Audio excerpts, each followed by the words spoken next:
Bonjour à tous, enfin de retour après plusieurs mois d'absence dû à une surcharge de travail, ce dont d'ailleurs je ne me plains pas. Néanmoins, je suis très heureux de vous retrouver ici pour un nouvel épisode de Dans les rues de France. Je vous rappelle en quelques secondes que je travaille en tant qu'indépendant et l'un des services que je propose, c'est de faire des recherches sur l'histoire d'un territoire, d'une ville, d'un village. Donc si ça vous intéresse, n'hésitez pas à me contacter. Comme d'habitude, ici, nous allons partir à la découverte d'une rue de France à la Belle Époque en essayant d'entrer véritablement dans le quotidien des habitants et en revenant un petit peu sur l'histoire de cette rue. Et aujourd'hui, nous allons nous rendre dans la belle ville de Lyon, capitale des Gaules. Et plus exactement, nous allons découvrir la grande rue de la Croix-Rousse dans le quartier du même nom. Et cette grande rue de la Croix-Rousse, sur ce plan ancien, elle se trouve ici. Je prends d'abord quelques secondes pour vous inviter à vous abonner à la chaîne si cette vidéo vous plaît, si les vidéos de la chaîne vous plaisent, vous m'encourageriez bien sûr à continuer. Regardons maintenant le titre de notre première carte postale.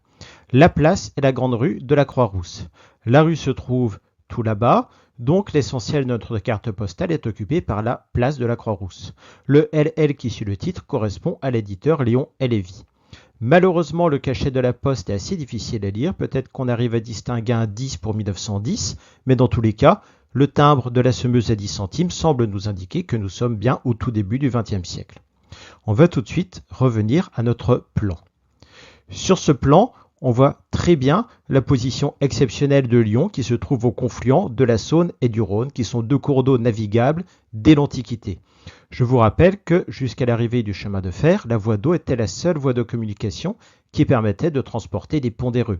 Et par exemple, si vous décidiez au Moyen-Âge de construire une cathédrale, vous imaginez bien que vous ne pouviez pas transporter des tonnes de pierres à dos d'âne ou sur des chariots tirés par des bœufs. Donc, jusqu'à la fin du XIXe siècle, la plupart des édifices importants sont construits soit à proximité directe d'une carrière, soit en bordure d'un cours d'eau navigable, et en général, les deux. On va maintenant s'approcher un petit peu pour mieux voir notre grande rue de la Croix-Rousse. Notre photographe s'est positionné ici, et donc il prend son cliché depuis le tout début de la grande rue. Celle-ci commence sur la place de la Croix-Rousse et se dirige dans ces directions vers Caluire. Elle fait bien sûr partie du quartier de la Croix-Rousse qui occupe un plateau. Donc ce quartier domine la ville, mais il domine aussi la Saône et le Rhône, ce qui en fait forcément un endroit très intéressant. Et des fouilles archéologiques ont notamment permis de mettre au jour dans ce quartier le sanctuaire fédéral des Trois Gaules, autrement dit l'endroit où se réunissaient, sans doute périodiquement, des représentants des différents peuples gaulois à l'époque gallo-romaine. Ils y célébraient notamment le culte impérial. Revenons-en à notre carte postale et à notre grande rue de la Croix-Rousse. Que voit-on ici? Simplement quelques petits morceaux de la vie quotidienne. Ce cheval, par exemple, qui nous rappelle que nous nous plaçons avant l'ère de démocratisation de l'automobile. À gauche, deux jeunes femmes passent devant une pharmacie et puis on voit que tout le long de la rue ont pris place diverses échoppes, dont par exemple cette vitrerie. On aperçoit aussi trois véhicules légers, là-bas, et on distingue très bien les lignes du tram. Le tram existe à Lyon depuis 1880. Au centre de notre image, au premier plan, on distingue deux jeunes femmes très élégantes et derrière elles diverses publicités. La maison Drevon, il me semble que c'était une entreprise de textile. En revanche, Chablis, je n'ai pas trouvé, donc si vous connaissez, je vous invite bien sûr à mettre un commentaire à cette vidéo. Et puis, à l'arrière-plan, enfin, on aperçoit un établissement. Au Tisseur, magasin de nouveautés. C'est un petit peu difficile à voir, nous sommes un peu loin, mais grâce à une autre carte postale, nous allons pouvoir nous rapprocher. Cette fois, l'éditeur a choisi de placer le titre en haut. Lyon, grande rue de la Croix-Rousse. Comme nous l'avons vu précédemment, la grande rue commence juste après le magasin Au Tisseur.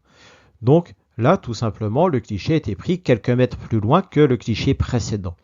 J'ai deux soucis concernant cette deuxième carte postale. D'abord, je ne connais pas cet éditeur, HD ou AD, et puis ensuite, je n'ai trouvé aucun indice confirmant la datation qui serait plutôt début XXe siècle. Si vous avez des réponses, n'hésitez pas à les indiquer en commentaire.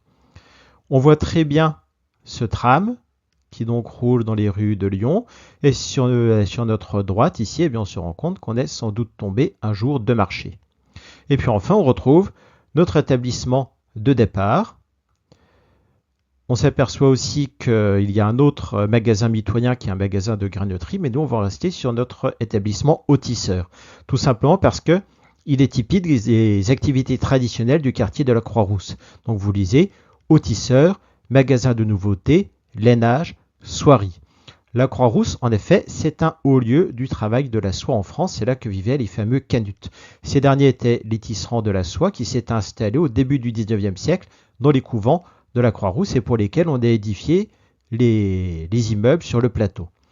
Le problème, c'est que les canuts travaillent certes beaucoup, mais ils dépendent financièrement des négociants qui font la pluie et le beau temps et ne parviennent pas à gagner suffisamment leur vie, ce qui entraîne des révoltes. La première révolte éclate en 1831. Il s'agit alors d'obtenir tout simplement un revenu minimum pour vivre décemment. C'est un moment très important, notamment dans la mémoire ouvrière française, parce qu'on considère généralement qu'il s'agit de la première révolte ouvrière du pays. En 1831, le roi Louis-Philippe envoie le maréchal Soult, l'ancien maréchal de Napoléon, mater l'insurrection.